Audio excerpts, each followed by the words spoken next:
Welcome to Guzzlr. Hello and welcome to the Guzzlr Podcast. This is our Disney series where we watch all of the Disney films right from start to finish, all the way from the 30s through to present day. We also do plan on moving on to the sequels, the live action remakes, all that sort of stuff.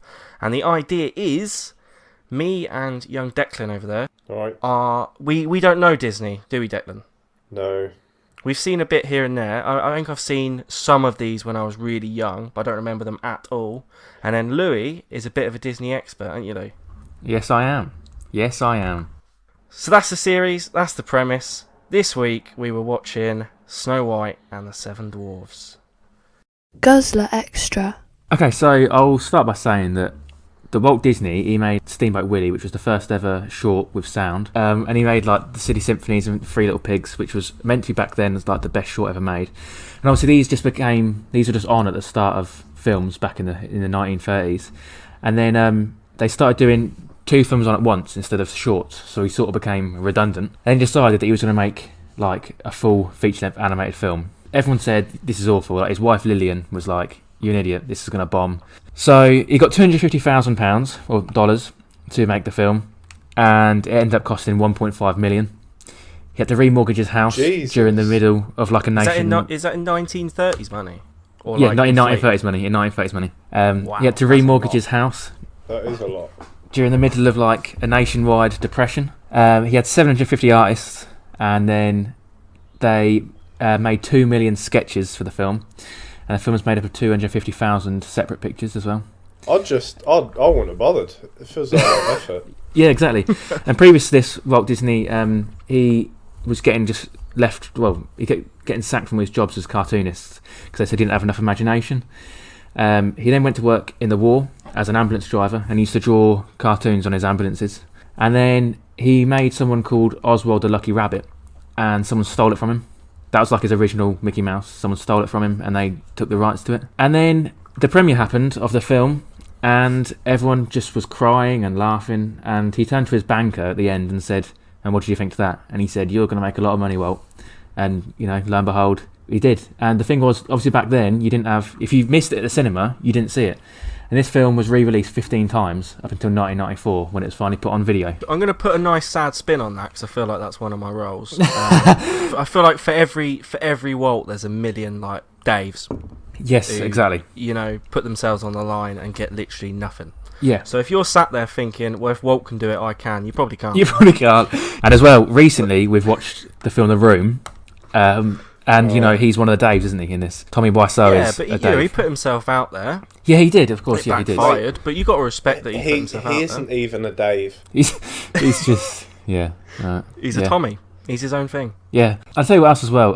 Walt Disney, quick thing. He kept a zoo in the parking lot of their studio, so then they could actually go and draw real animals instead from memory. Of course he does. So yeah, let's talk about the film then. Let's go. I like the quote at the start from Walt, thanking his staff. Yeah, so I've got the quote here. You wouldn't get that now. No, you wouldn't. So he says it at the front, doesn't he? "My sincere appreciation to the members of my staff whose loyalty and creative endeavour made possible this production."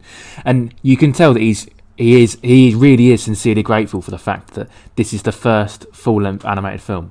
Like, he's so happy that this happened. It'd be weird if you got that now, though, wouldn't it? It would, yeah. If Christopher Nolan just at the start of Tenet was like, "Yeah, cheers." Yeah, exactly. Like, cheers, lads. Thanks, really appreciate it. I'll buy you a pint. Yeah, exactly. Yeah. Imagine if now the credits were at the start of things, yeah? Yeah. He had a big team, obviously, but not like now is absolutely insane. Imagine WandaVision if they had the credits at the start. Yeah. And you had to sit through 9 minutes of credits to watch a 16-minute TV show. You'd be absolutely fuming. Yeah, you would. It opens up, I think, quite an interesting debate about creativity. Because realistically, these people they've worked really hard on a bit of entertainment that you've enjoyed. They probably do deserve you to sit through and see their name. But equally, I don't want to do that. We now live in an age where credits, you can literally skip credits. There's a bit that says there's a skip credits, or like it just automatically plays the next episode. Like, credits are not given any due anymore at all.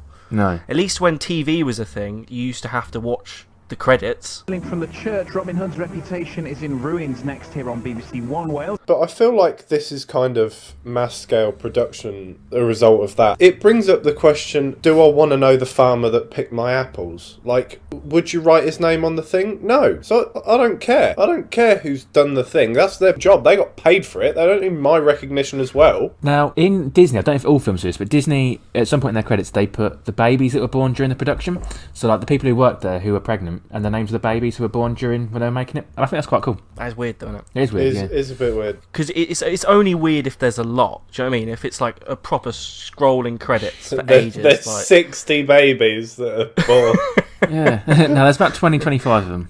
That is quite a few. That is, yeah, that's a bit. Why are they just? Do they just hire pregnant women? Yes, yeah. The whole behind-the-scenes team is just bulging bellies. It opens to a book, doesn't it? Which I think was sort of cliche back then. Well, I'll say back then this was the first. I really like the fact they've written a bit of the story in Word, but I have written, if you did just do another couple of them, you just made the book, ain't you?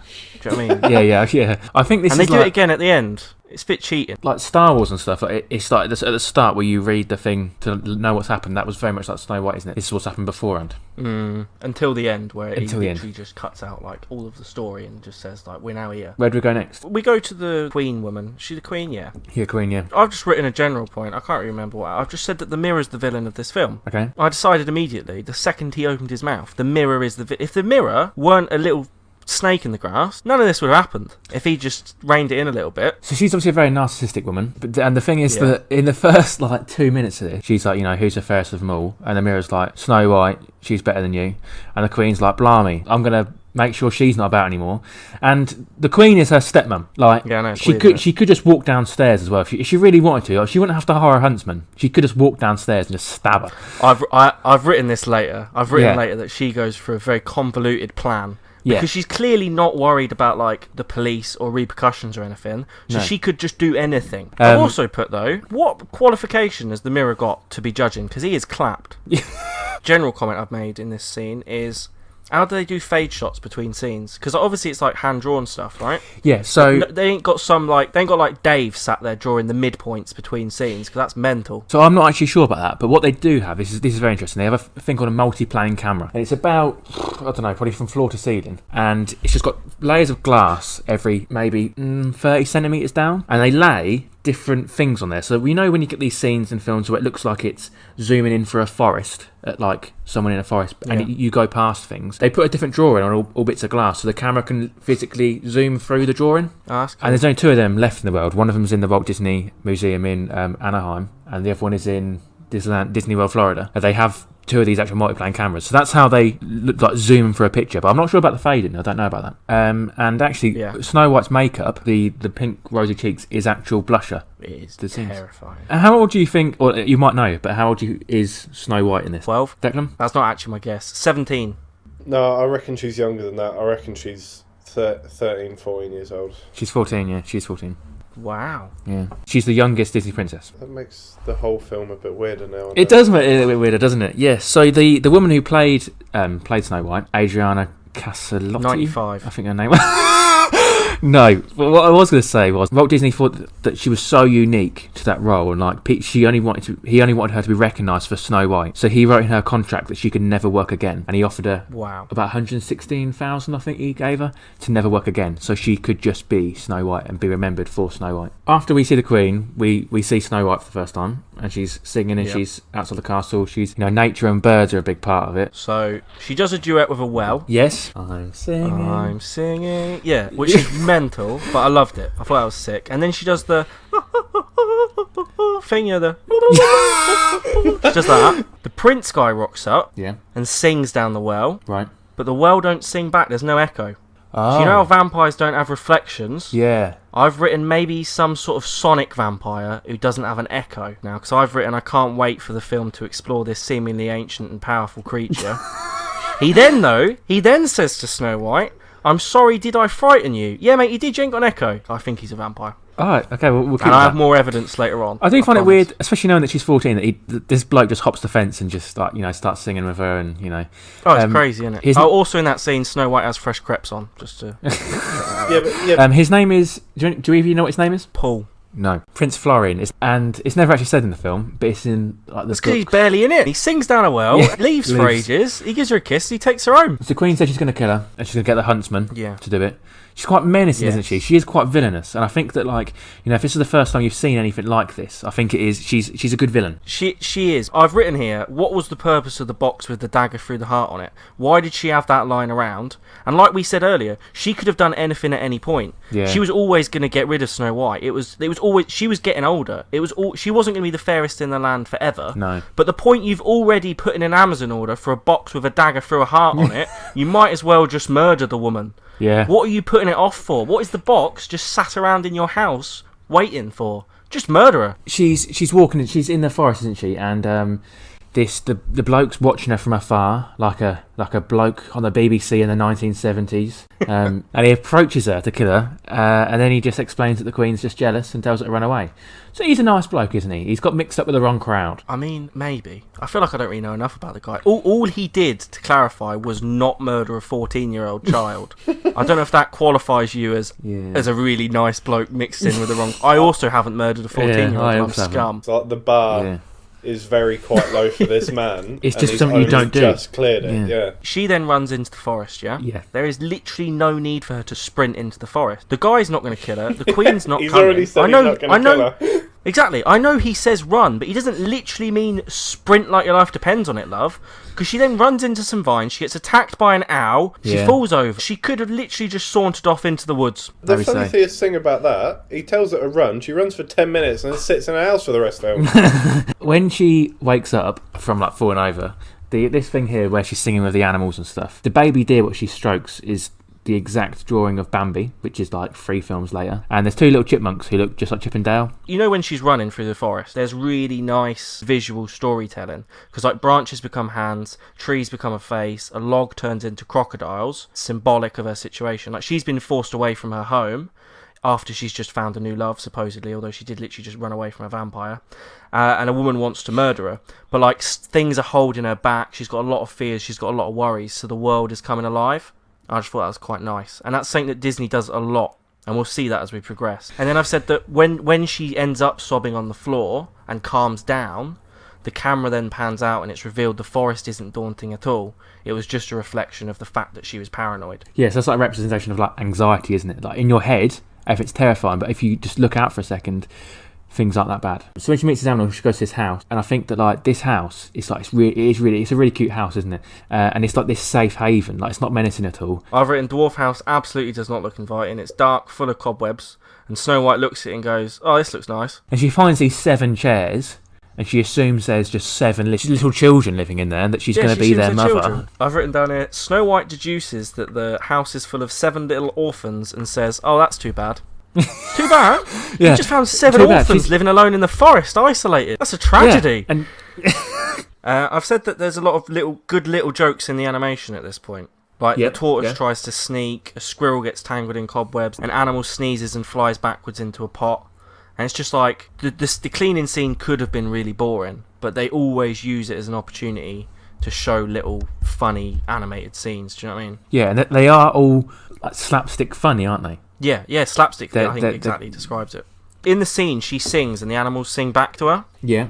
And I just said that, like, I think there's a really nice parallel to be drawn there between her singing to herself down a well while she had her old life and her singing back to some animals and them singing back, because it shows that even though she's been forced away from her home... She's happy. Yeah, exactly. She's a little bit less lonely now, which I thought was quite nice. But when they're cleaning up cobwebs, they are just decimating another animal's home. Yeah, who she should be with. That's a bit messed up, isn't it? She should be. Yeah, it is. Yeah, so we meet these dwarfs now, and this is a magical scene. I think this is really nice. And we see all their characteristics while they're mining for these diamonds and stuff like that. Happy is the first dwarf we see, and well, 1 second. Snow White never actually. He's the only dwarf that Snow White never ever calls by name. She never ever says that he's happy or calls him happy. They have echoes. That's all I'm saying. Which solidifies that the guy at the start is literally the only character. They've gone to effort to make sure that all the other characters have echoes. That can't be a coincidence. And then I also agree with what Deck said yesterday.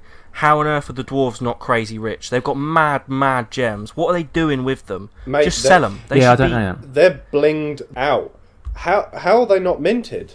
Why are they going I to don't know what work they're doing in a with these. mine every day? One day's work and they're loaded. The Seven Dwarfs, they have a ride in about 3 of the 6 or 7 Disney parks. It's called Seven Dwarfs Mine Train, and you go on a mine train through their mine, which is very nice. So Disney wanted all these dwarfs to match a personality, so the audience could resonate with them all. And I just wrote down a few of the names, which I googled. I've my favourite names of what some dwarfs could have been. So they were silly, flabby, lazy, dirty, awful, strutty. I wanted that one to exist. I wanted him to be like RuPaul, shifty, hungry. Imagine Strutty just struts in and just goes, "Show me your banjo." Yeah, he would have been based off of Jonathan off of Queer Eye, exactly that. But in the programme once, they actually have an eighth dwarf called Stealthy, who dies. Stealthy. But he dies because he wasn't very stealthy, which is ironic. Yeah, so do any of you have a favourite dwarf? Dopey. It has to be Dopey. Mine's Grumpy. Nah, I knew you were going to say that. As soon as I heard you slurping away at that beer, I thought he's going to come in and say Grumpy, isn't he? There's a lot of merchandise on Grumpy, and I always feel bad wanting to buy some because it looks like I'm a grumpy person, which I'm not at all. Lore-wise, in terms of the classic Snow White lore, are the dwarves named this from birth? Is it like a dystopian future where they have preordained character traits and they have to live up to that? Or do they just have a personality and they're given that name? In once, the dwarfs are born from eggs, I and don't think this is true. when they hatch... Yeah, this is true. When they hatch, they pick up their pickaxe and it names them after the personality that have been most recently. There've got to be some strong-ass babies. They're born as an adult. Big eggs in. Also, Deck, who was your favourite dwarf? Duck. There's a bit where Snow White's walking around the house, yeah? Mm. And she first reads the names, and she's like, Happy, Doc, Dopey. And she goes, ha ha ha, what funny names for children. You wait till you see who actually turns up, mate. You're in for a going to be shock. in for the shock of your life. When Doc arrives home, he says Jiminy Cricket, and the next film is Pinocchio with Jiminy Cricket. Thing, yeah, so I googled it because I wondered if Jiminy Cricket was already a phrase. Disney wanted Doc to say Jesus Christ, but didn't think it was appropriate, so he changed it to Jiminy Cricket. He just thought it was quite funny to say Jiminy Cricket. Oh. Like So is Jiminy Cricket actually Jesus Christ? When the dwarves are coming home, the animals go crazy. They're terrified, right? At this point, she thinks the dwarves are children, and the dwarves approach literally singing and whistling. That is the least daunting approach they could have gone for. They decide to send Dopey up to investigate. The worst. Now, I feel like giving Dopey a candle is the dumbest thing. He's literally called Dopey. He's struggling to walk earlier in the film. He can't walk. You've given him a candle. You've got a wooden staircase. They want him to relay who's up there when he can't talk. She decides that their hands are dirty. And I think this bit here is a really good bit for both children and adults because their hands are dirty and it's sort of like a reminder to wash hands and stuff like that. I have a very different take. I've written down, these are 7 hard-working individuals who work all day in the mines, slaving away. They come home, there's some rich cow sat in their bed. She tells them their house is a state, they're a shambles, and they should feel ashamed for having dirty hands, even though they've literally just got back from work. No wonder Bashful's feeling bashful when Grumpy's feeling... He should be fuming, mate. She makes them put their dirty hands out so she can pile shame on them. They're eating soup. They're going to use a spoon. But I do love the scene where they're outside and washing their hands. I absolutely love that scene. That is a good scene, to be fair. I've written, banger alert. Just scoop up the water, get it on your face, and go brrr, brrr, brrr. I imagine that, back then, when they would parents would turn their children, wait to wash our face, they would be going, yeah, exactly. Because exactly. I like that. I think that's really good. You haven't said why Doc's called Doc when he's mumbling, bumbling state. So Doc is meant to be the leader, and he was meant to be the smartest. He's sort of like a doctorate, but I totally agree with you. I think people look to him like he's a leader, but he's not a fit leader. Yeah, that's because Doc isn't short for doctor, it's short for Docklin. It's closer to me than it is to a doctor. You're a bumbling idiot, is what you're saying. Exactly right. My only other comment on the cleaning thing before we cut back to the castle, I'm alright with him force cleaning Grumpy, because he is a bit of a, he's an annoying sod. But it's a bit harsh to brush his teeth with soap. He's about to eat dinner. Yeah, brush your teeth with soap after. Yeah, exactly. Like you always do, just before bed. So the Queen finds out that Snow White's not dead. She's in her lair, and we see skeletons and things. And originally the Prince was going to be in this scene, but they didn't want to animate him because the Prince was so hard to animate that they just chose not to. And the bloke who actually animated the Prince, he was so good at animating the Prince, they got him to animate the princes in both Sleeping Beauty and Cinderella. And then the Queen, she turns into the witch. Yeah, do you think that's really convoluted? She's clearly a very, very powerful woman. She's got magic, and her plan is to turn herself into an old hag and make Snow White eat an apple. There's got to be better plans. Yes, it worked though, to be fair. Yeah, it worked actually. You know what? You're right. I retract my point. Yeah. It worked. Who am I to criticise? And Lucille Laverne, who played the Queen, they got her to do the witch's lines, and they said, no, sorry, you can't do this, because we'd have to get someone else in for the witch, because you're not good enough. And she said, all right, I'll be back in a minute. And she went and came back in and done what we hear today as the witch's voice. And they said, blimey, how did you do that? And she just said, oh, I took my teeth out. Now, when she turns into the witch, we see a lot of green and like green puffs of smoke. And that is the colour that Disney uses. Anything villainous in any film, the colour green comes up. And we'll see that a lot as it goes through. But green is the colour of evil in Disney. Green is pretty evil. Snakes. The mirror's a snake. So the yodeling scene. The yodeling can be heard a lot through Disney parks. I think it encapsulates like the European tale. This film is meant to be set in Germany. Grumpy is literally playing the piano pedals with his butt cheeks. Yeah. I love the fact that he's this grumpy, miserable man who literally wouldn't wash, but he'll happily play a piano with his arms. Yeah. Where are his boundaries? Yeah. I like the fact that this is a really happy scene. It breaks up like the bit from the scary bit. Yeah, I really like it. There's just a few, like the only things I've written down are just things that I found in, like Happy at one point says that he can't keep a tune because his feet are clean. There's not much of a correlation there. No. Because earlier, they cleaned Grumpy's bum, but he's bashing away at them piano. Yeah, he is, yeah, very good point. Dopey is really good at the drums. Yeah, really good I've at the just drums. written, he probably should have learnt to walk first. Or talk. In the next scene, we see the witch go on her boat, and she like goes through the rivers and stuff like that, and it reminds me a bit of like Sharon, like the ferryman on the River Styx. So Sharon? Yeah. The next scene is where all the dwarfs are leaving to go back to work, and like she's getting a kiss from she's kissing all of them. And one of my earliest memories when I was really little was the scene where Dopey just runs in and out of the house constantly to get like kissed by Snow White. And I also like that Grumpy is in the mirror like buffering his head up to because he wants to get kissed by Snow White, and then he walks out really grumpily. She kisses him, and he walks off, and he suddenly he has a smile on his face. And then as soon as he turns around and Snow White sees that he's smiling, he has to go grumpy again because he can't face the fact that people will see him happy. I really like that. There's a bit in that scene where Snow White sings about the prince, And One she day my sings, prince will come. he was so romantic, I could not resist. You literally ran away. What do you mean you couldn't resist? You sprinted off. You did exactly that. You resisted. Yeah, and she hasn't even spoken. What do you mean you couldn't resist love? That's all you did. And then she turns around and the witch is at the window, and it's a really scary scene like that. That's freaky when she turns around. The witch just take up the whole window, just like looking inside. Have we done the sleeping scene yet? About an hour ago, yeah. Yeah. So when they all go to bed, they decide that Snow White's going to share their 7 beds, and the dwarves are going to share the 1 bench downstairs.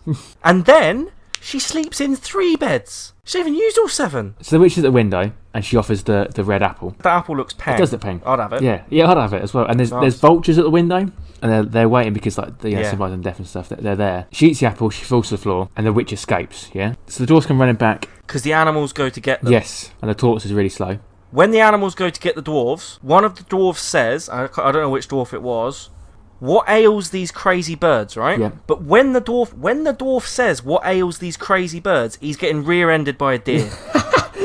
He literally, when he says that sentence, he literally has an antler up his rectum. And then in that scene, when the animals are going mental and all the dwarves are going mental, Sleepy, who's half asleep, obviously, says, the Queen might have Snow White, and then falls asleep again. What a power move. I'm at the Queen up the mountain now. Yeah, so she's up there. She doesn't do a lot up there apart from she wants to like move a boulder with a stick. Yeah, but I've written how convenient is that? She runs up a mountain, she finds a boulder precariously balanced and a big lever next to her. Yeah, she says, yeah. I mean, don't get me wrong, she messes up and falls to her death, but it's still convenient. Who put this here? Someone was already planning to get rid of that boulder. Yeah, very true in the show. Exactly. Yeah, exactly. Maybe it's the weapon at a different murder. Yeah. Lightning strikes and she dies. She falls off the cliff, and the rain stops. So Snow White's asleep now, and everyone's crying. Even Grumpy's crying. Yeah, but they think she's dead. Yeah, they think she's dead. Yeah. Because I've written the dwarves have messed up. They literally met her the day before, and now they're at her funeral. Like, could you mess that up any worse? The thing that annoys me about that is one of them's called Doc, and he didn't even check her pulse. And then we get words on the screen again, don't we? They're like bridging a gap. So the words say, "So beautiful in death that the dwarfs could not find it in their hearts to bury her. They fashioned a coffin of glass and gold and kept eternal vigil at her side. The prince who had searched far and wide heard of the maiden who slept in the glass coffin." That's weird. That is really weird. Snow White is so lucky. This whole film hinges on the fact that the dwarves decided to keep her in a glass coffin like a bunch of weirdos. That is such a strange plot point that they just couldn't bring it in themselves to bury her corpse. Now I've put, this is the conclusion to the vampire arc. Right. Actually, there's one more point after this. It cannot be a coincidence that this prince wants to kiss a pale woman in a coffin. That's all I'm saying. Is that all your evidence comes from? Oh, he hasn't got an echo, Declan. I'll tell you what, Alfie, you've made that pretty well. It's a film made in the 1930s by a Nazi. Of course, a white bloke is going to try and kiss a 14-year-old girl. Because he's a vampire. Come on. He's a vampire. He's a vampire. No, but if you're a 900-year-old immortal, it doesn't matter if she's 14 or 28, does it? Yeah. So, he turns up and he kisses her. She wakes up and she does this massive stretch, like she just overslept for a couple of hours. And we've seen the seasons change. Like, the seasons have been changing during the last bit when they're all, like, placing flowers down. Like, we've seen all the seasons. She's been at least a year. She's stretched like this a couple of hours. She sees this man, who she was nervous about seeing the first time round. This is only the second time she's ever seen him. She just accepts the fact that this is her life now. She doesn't ask what's happened, where she's been, why she's in a glass coffin. Alright, she goes with the prince, he picks her up, she carries him onto a horse, and then the prince, who's now like, this is my life now, you must be my wife, he just lifts up 7 small elderly men to also be kissed by her. That is weird. But I've said that, like, surely she should do more for the dwarves. Like, the prince must be wealthy. He's literally the Prince of Darkness. Surely she should give them something to say thank you. They've just paid for a gold coffin for her, and she just wakes up and leaves. They have thousands of tons of diamonds. Yeah. They don't need no funding. Well, alright, but she'd get him a card or something. Imagine when they're all sitting on their porch in like 50 years, all smoking like a pipe. And one of them just goes, do you remember that lass who stayed with us that one night and then she just went with that prince? Yeah, exactly. And then, my last comment for the whole film, and then you can wrap it up, is I've just said that at the end of the film, when they ride off together, we see the prince's castle. Yes. It is bathed in sunlight. And I feel like that was a really cheeky, on-the-nose hint at the fact that he's a vampire. Because he can't be in the sun, so I feel like they were just saying that, like, it's a contradictory little wink at the audience. So earlier on she sang One Day My Prince Will Come, and now she sings One Day My Prince Is Here, which is like a nice thing. Nice. Yeah, so they live happily ever after. The book closes, which is like a nice end to the thing. Yeah, there we go. There was originally supposed to be 25 songs in the film, but they cut it down to 8. The film soundtrack was the first soundtrack to ever be sold as well. And there's also a ride in Disney, in quite a few Disney parks, which is like a dark ride, and it goes through Snow White from beginning to end. And it's called Snow White's Enchanted Wish. Very good ride. It was there on opening day in Disneyland in 1955, so it's still there now. But they redesigned it in last year actually, because in this ride there's not the end scene with the glass coffin. The last scene of the ride is where the queen dies. If you haven't seen the film and you're a small child, you're just like, all right, so Snow White's just dead. You've got some questions. Right, so one, is the queen actually magic or is she on drugs? She's definitely just on acid and she's just talking to herself in the mirror. 2, why are the deers so thick? 2 C's. The tortoise. That's not a forest creature. Where did that come from? I think what you've took from that, Declan, is that you totally forgot that it was an animated fairy tale. Yeah, but you've got to have some realism in you. It's literally about vampires, mate. It's not. Snow White is also one of the few Disney characters who has been honoured on the Hollywood Walk of Fame. So the others include Mickey Mouse, Donald Duck and Winnie the Pooh. They're the only other 3. The highest grossing animated film, adjusted for inflation as well. In England, it was deemed too scary for children. So there was actually if it was under the age of 16, you had to be accompanied by a parent. They made that much money, as I'd have said, off the film, that it actually paid for the Disney Studios to be built in Burbank, California. And without this film, they wouldn't have been able to do that, and Walt Disney would have gone bankrupt. In 1989, National Film Registry said that this film was culturally, historically, and aesthetically significant. And as well, in 1939, they gave Disney a special award for the film. It was an Oscar. He had 1 Oscar for the film, for, how great it was. But then there was 7 smaller ones that came with the Oscar to represent the Seven Dwarfs. As well, Snow White, she's in 2 other canon Disney films. She's in Wreck-It Ralph 2, Ralph Breaks the Internet, and she's also in Sophia the First. We have to remember as well that without Snow White, none of these other animated films would have ever happened. Walt Disney said that it always started with a mouse, which is very, very true. But his brother said it did all start with a mouse, but a very young princess helped line his pocket as well. So there we go, gentlemen. Right. What would you rate this film out of 10? 7.